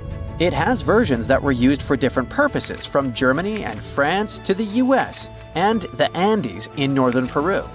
This last one is actually one of the oldest big structures ever built in this region. The circular plaza is made of two giant stone walls arranged in a ring. It was likely used for ceremonies and gatherings. Scientists have carbon dated it to be about 4,750 years old, which means it was built before the Great Pyramids of Egypt and Stonehenge. The plaza had two entrances and a special layer of clay, soil, gravel, and charcoal underneath. It was carefully planned and built. Archaeologists also found ceramic pieces, quartz crystals, and gemstones at the site, so it was definitely a special place. People visited it for centuries, but at some point it was sealed off, probably because of changing beliefs and traditions. The most recent discovery was the remains of a large timber circle roughly the same age and with parallels to Stonehenge, all the way up in Denmark. This open-air structure was likely part of a special area where prehistoric people from the late Neolithic and early Bronze Age gathered for rituals and ceremonies. The circle was made up of 45 giant wooden posts, forming a huge ring about 100 feet wide. The wood is gone now, but scientists believe tall timbers once stood in the holes and created an impressive wood henge. No one knows exactly what these circles were used for, but archaeologists have found animal bones and food remains at similar sites. So people probably used to gather there for feasts and rituals. In 2024, scientists found two ancient stone circles from the Neolithic period in Dartmoor National Park in England. Some archaeologists believe they might form a sacred ark. Many of Dartmoor's stone structures were built in a curved shape on the high ground in the center of the area. A long time ago, Dartmoor was covered in forests, so people may have used the high ground as important markers. One of the newly found circles fits inside this ark, but the other one is outside of it, to the north. This could have been an entrance point into the ark. There's also a raised bank of earth near the stones, which looks similar to other famous Neolithic sites, like the Ring of Brodgar in Scotland and Stonehenge itself. This means the people who built these circles may have visited Stonehenge or been inspired by it.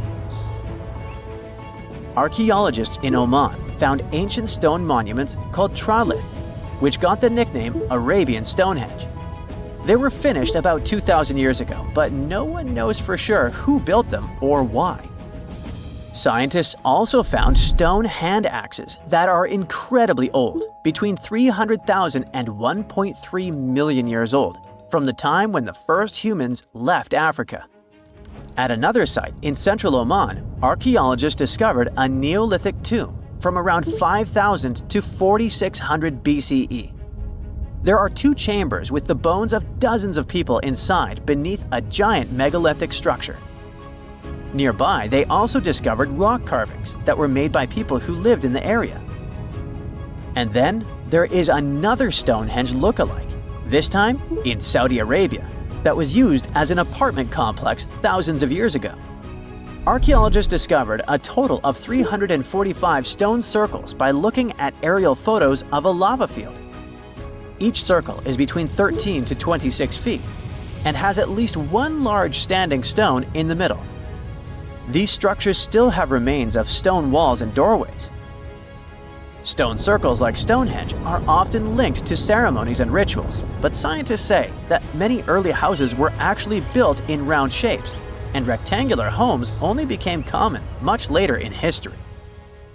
Summers in the Middle East get so hot that they change the landscape dramatically and make entire cities resurface from the past.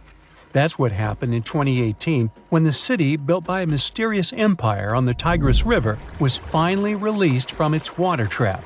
Archaeologists rushed to the location as they didn't want to miss a rare chance to excavate the site and learn more about the history of the place. They believe they've found the Bronze Age city Zakiku, founded over 3,000 years ago and fully submerged in the 1980s when a dam was built in its place.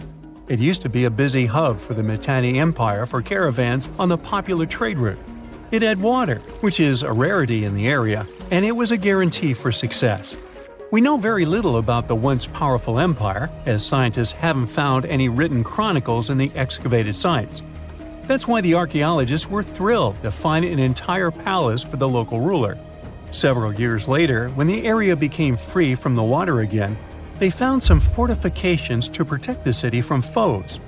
The highlight of their expedition was finding a huge public storehouse for trade goods and harvests, piles of wheat and barley, and imported metal and wood.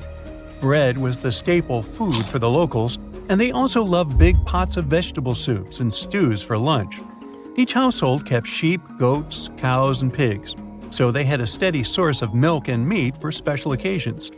All the constructions found so far were built from bricks molded from mud. The walls that were underwater for over 40 years are so well preserved as if they went down yesterday. The royal palace stands out as it's larger than the other constructions, has thicker walls, and even pavements made of baked mud bricks that were sealed to be waterproof. The local king must have been in good relations with the emperor of the larger empire, of which Akiku was dependent. Traders who lived in the city collected wooden beams and took them to storehouses. The beams arrived down the Tigris River from the forests in the mountains in the north and east of Mesopotamia. Merchants came here to sell their goods and then crossed the Tigris on their way to the borderlands. Zakiku was thriving as a center of commerce for about 6 centuries until it was hit by a massive earthquake in 1350. Archaeologists found 5 ceramic vessels holding over 100 clay tablets made close after the earthquake. It's almost a miracle that small tablets of unfired clay managed to survive underwater for decades. People who created those must have carved notes on clay while it was still wet. They wrote about anything, from newly stored harvests to notes for other kingdoms. Then they would let the message dry in the sun. Scribes even had to learn a different language so that everyone outside the city could read it. Scientists believe the tablets they found used to be part of a private archive. They hope to decipher the notes to learn more about the history of Zakiku and the whole empire after the terrible earthquake. The damage to the buildings was so enormous that it was impossible to restore Zakiku to its former glory, and if there had been any survivors, they must have left the city. Several decades later, the Assyrians, who also lived in Mesopotamia, settled here. They built their houses on the ruins of the abandoned city and used whatever structures they could find from the previous residents as outer walls. But they stayed here only for 50 years, then decided to build a new capital on more fertile soil to make some good cash from agriculture. Archaeologists working in Zakiku had to halt excavations when the water levels went back up and covered the city. They sealed the ruins in tight-fitting plastic sheets and put stones and gravel on top. They hope it will help protect the priceless site from water erosion and prevent it from disappearing again. They realize how important water from the dam is for the region, but if it recedes again, they say they'll definitely continue the excavations. There was a bustling community in today's Taklamakan Desert in China around 1,600 years ago. It lived along the Naya River, which ran through the desert for miles and got its water from the melting snow in the mountains. After 3 years of work in the area, archaeologists and scientists managed to dig up 8 tombs in the desert. Thanks to the desert heat, the clothes and artifacts inside them were almost as good as new. The people who wore those must have lived in the ancient city of Naya. Naya used to be part of a prosperous kingdom at the heart of the Silk Road trading route and had a population of over 3,000 people. Then, desert sands went rogue and swallowed the city whole. Archaeologists only found the ruins of Nija in the early 20th century. Scientists from different countries have tried to solve its mysteries. It looks like the tombs discovered at the end of the 20th century belonged to the wealthy. There were some expensive items inside: a quiver and bow, metal arrowheads, gold earrings, and a glass bead necklace, a lacquer box with a comb, makeup, and a sewing kit in one of the tombs. There was also some silk of top quality, and even the bright colors like green and yellow haven't faded on it.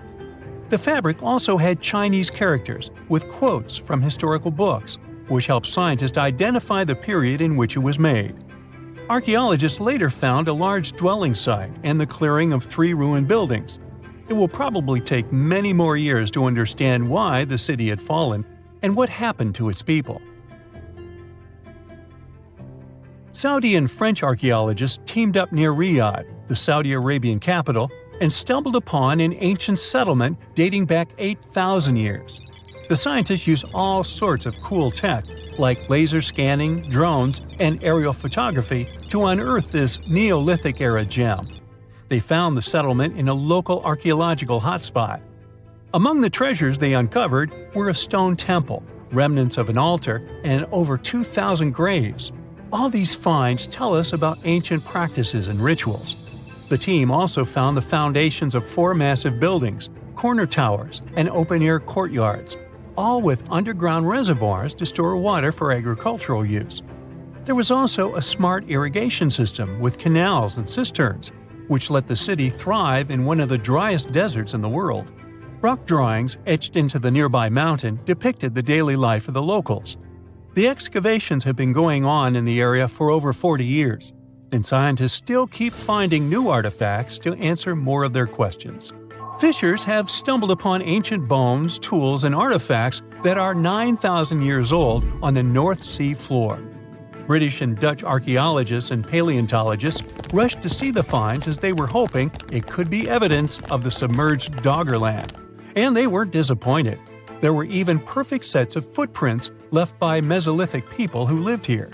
12,000 years ago, during the last major ice age, the British Isles weren't islands at all. There was a landmass made of many hills, marshlands, and dense forests that connected them to the European continent. That landmass was Doggerland, where a prehistoric hunter-gatherer society lived and thrived. But then, the sea level started going up at the speed of 3 to 6 feet a century as glaciers were slowly but surely melting. The locals had to move to areas that today belong to England and the Netherlands.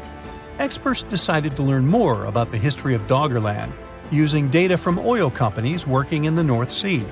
So far, they've created digital models of what the area of 18,000 square miles might have looked like before it vanished beneath the waves.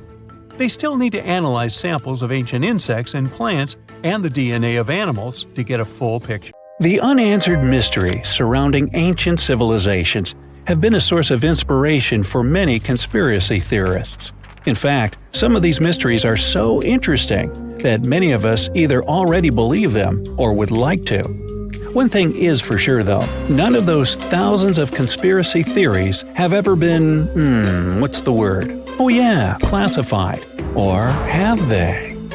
We're all aware that the CIA has done some questionable things throughout history for the sake of national security, but you wouldn't expect a book to be both a national and international threat.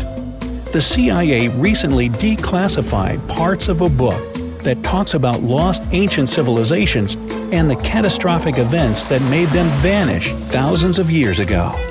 This mysterious book was written in 1963 by a guy named Chan Thomas, and it was going to be published by Emerson House in 1965 until the CIA got involved. For some mysterious reason, they classified the book, and it was never released to the public until recently. But here's where it gets interesting. The book was declassified in 2013 due to the Freedom of Information Act, but it wasn't released to the public until 2016. And what was released truly raises a few questions. The original version of this document was 284 pages long, but the PDF essay that was released was heavily censored, with just 57 pages, which makes it 1/5 of the whole document. The pages were edited before they were released to the public in such a way that you wouldn't even notice that the other pages were missing. Now, no one really knows why this book was classified in the first place, but it has some interesting content from what I've gathered. The author of the book had quite the imagination and a huge love for ancient civilizations. And even though what he had to say is very thought-provoking, some of it is just bizarre. He believes that our planet is locked into a never-ending cycle of pole shifts and Earth crust displacements that are responsible for the mass extinctions of many civilizations which existed more than 6,000 years ago, even before the Sumerians.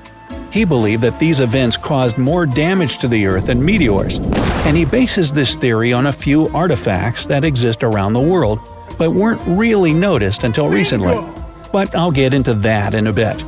Those mass extinctions that the book talks about include the end of the Ice Age, when huge 2-mile-thick ice sheets disappeared from northern Europe, Northern America, and Canada, and caused 100 species to go extinct.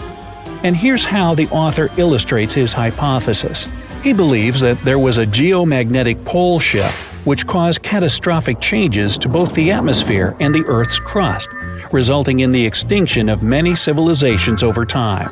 Now, even though the geomagnetic pole shift is a real thing, it doesn't just happen overnight. It happens really slowly, only about every few 100,000 years, according to scientists. But it's a bit more complicated than it sounds. It is a well-known fact that the North Pole is somewhere above Alaska, and the South Pole is close to the middle of Antarctica. Now, these are the geographic poles, and they'll always be north and south. However, the Earth's magnetic poles flipped a few 100,000 years ago. So if you had a compass, let's say 700,000 years ago, it would instead point south and show you the Antarctic. But the author of the book has a different theory. He believed that the flip of the north and south magnetic poles doesn't happen every few 100,000 years, but every 12,000 years, and that this flip occurs in just a few hours, causing a catastrophic apocalypse. He thinks this happens as a result of an explosion inside the Earth's core. This explosion causes the magnetic poles to flip, but it also causes the Earth's crust to move. According to the book, due to these catastrophic events, a lot of the Earth's continents that were submerged underwater rose above sea level in just a few hours. Now, here's where it gets interesting. The author also states that the Peruvian Andes were beneath the ocean before the last pole shift. And even though it seems far-fetched, since the Andes are approximately 22,000 feet above sea level, there was evidence to support that claim in the late 80s. Scientists found whale bones and fossils that are said to be millions of years old on top of the Andes and the Himalayan mountains. It's also suggested in the book that the deep freeze the Earth went through during the Younger Dryas event caused the Gulf Stream to be disrupted, and he points to some interesting evidence to support that theory. Frozen mammoths were found trapped in blocks of ice with food still in their mouths. Now, this is a true mystery, because freezing cold weather is in their nature, and they were among the few animals that could truly survive in the Ice Age. So, what could have caused them to freeze so quickly? Kinda makes you go, doesn't it? The document describes the Great Pyramid of Giza as a true enigma as well. The Pyramid of Giza is made out of 2.5 million stone blocks that are placed on top of each other with great precision. It's close to 750 feet wide and more than 450 feet high. To this day, we're still not able to explain how it was constructed, and it's quite difficult to understand the internal design as well. On the inside, the pyramid has no similarities to the other pyramids, and, despite popular belief, there were no mummies found in any of them. If you think that's a bit weird, wait for the next one. There are absolutely no hieroglyphs found in any of the pyramids, and that goes both ways. What do I mean? There are also no pyramids, or anything that resembles a pyramid, in any hieroglyphs either. Mr. Thomas believes that the pyramids were created hundreds of thousands of years before the Egyptians by a civilization that went extinct. Speaking of civilizations, in his book he even mentions the Greeks. He claims that in Greece, there was another ancient race of people that went extinct as well. He claims they were extremely tall with blue eyes and blonde hair, and had access to advanced technology that the Greeks couldn't have known about in their prime. Now, before we drift too far away from the stone blocks, let's talk about another mystery, the temple in Baalbek, Lebanon, and its ginormous foundation blocks. Those stones, which make up the Heliopolis, were also used for the temple in Rome. The foundations of the temples are made of 900-ton trilithon stones, and according to the author, this is proof that there must have been a lost ancient civilization with advanced technology. Now, most archaeologists claim that those stones were made by the Romans. However, there's no evidence to support that. The Romans didn't have the technological equipment to make the stones or lift them. So, you might think, what if they just made them in that place right then and there? Well, those stones were also lifted 30 feet high and were placed next to each other with mathematical precision. And let's not forget about the blocks on top of the Heliopolis in Lebanon, which weigh about 800 tons each. But wait till you hear the next one. The Romans don't even credit themselves for these stones. They claim that they built up the sides, but they don't take credit for the extraordinarily large and heavy foundation stones. The author also makes an interesting point about the distance between the Roman capital and Baalbek in Lebanon. Why would the Romans build the world's largest monolithic stones in such a remote area, and so far away from their capital, and never take credit for it? Well, folks, it's a mystery to me. Now, let's move on to the most intriguing enigma, Easter Island, which is located in the middle of the Pacific Ocean, or nowhere, if you will. The author questions how people found it or even settled in such a remote island that long ago. One of the signifiers of Easter Island are the Moai statues, and the mystery surrounding who they depict and why. What's an even bigger question is how they were created, moved, and positioned in the places they were found. According to this declassified document, Easter Island was part of the now lost continent named Mu, and it was sunk in the Pacific Ocean in a disastrous cataclysm that happened during one of those pole shifts. The continent of Mu, according to the book, was as big as South America, and what we now call Easter Island is just what's left of that continent. The author also believes that this is what happened with the lost city of Atlantis as well. Plato is even quoted about this, saying that the whole city of Atlantis sunk miles beneath the waves within just a day. Even though the whole story sounds very intriguing and makes some interesting points, we know that, scientifically speaking, a cataclysmic pole shift causing entire civilizations to go extinct isn't possible.